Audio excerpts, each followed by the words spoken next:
Does anyone remember an old PC game from the early 1990s called Mr. Mix? It's mainly a typing game, similar to Mario Teaches Typing, where you have to type words into a box to make a chef, the titular Mr. Mix, put ingredients into a bowl. Unlike most typing games, however, this game is notorious for having an insane difficulty curve. The game has a words per minute requirement for each level, being as low as 10 on level 1 and as high as 85 on the third.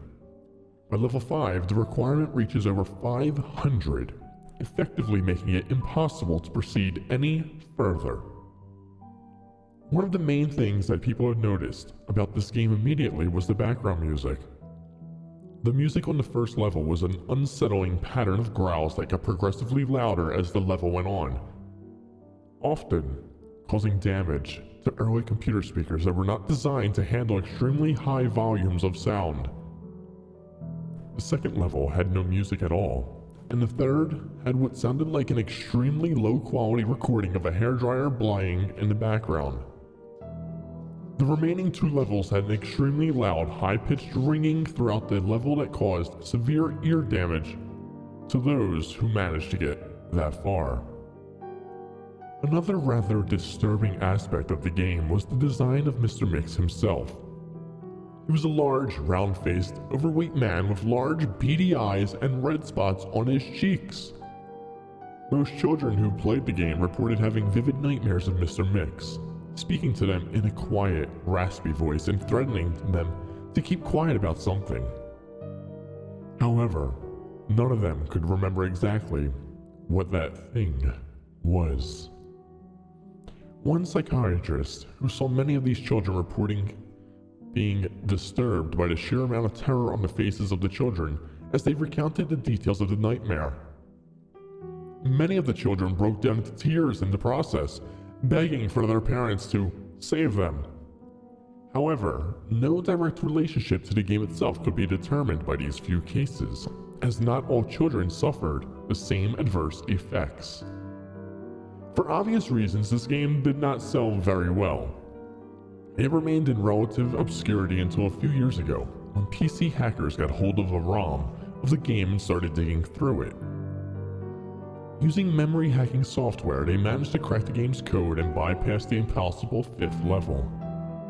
What they found, however, was extremely disturbing and caused many of them to quit the expedition altogether. According to the reports these hackers left behind, the game behaves very strangely if the 5th level is bypassed. The game crashes violently and closes, writing a bunch of files to the user's System32 directory to the point that the RAM was almost completely filled. These files are reportedly pictures of people with horribly deformed faces, appearing to scream in pain and agony, with their eyes appearing to be bleeding from their tear ducts and their outer layer of skin torn clean off in multiple places. If the user attempts to delete these files, the computer will violently crash and blue screen, causing permanent, irreparable damage to the user's hard drive. The hackers found that this was caused by a lone byte in the game's ROM that triggered when the 5th level was completed. After removing this byte, they were able to proceed to the 6th and final level. Unfortunately, all of the original hackers declined to discuss what they saw in the final level. All of them became extremely paranoid and reclusive, refusing to talk about anything related to the game and showing astonishingly extreme symptoms of post-traumatic stress disorder. Most of them ceased to be able to form coherent sentences within a week. Within a month, all of them went missing. All remaining copies of the game were destroyed. To this day, no one knows what was in that game that caused them so much psychological damage. Maybe it's better that way. 2 years after this incident, a man was arrested after trying to kidnap an 8-year-old girl from a grocery store. Through DNA and fingerprint analysis, the man was identified as one of the original hackers who viewed the final level of the game. He was wearing a white chef's hat and had a look of unspeakable malice and insanity on his face.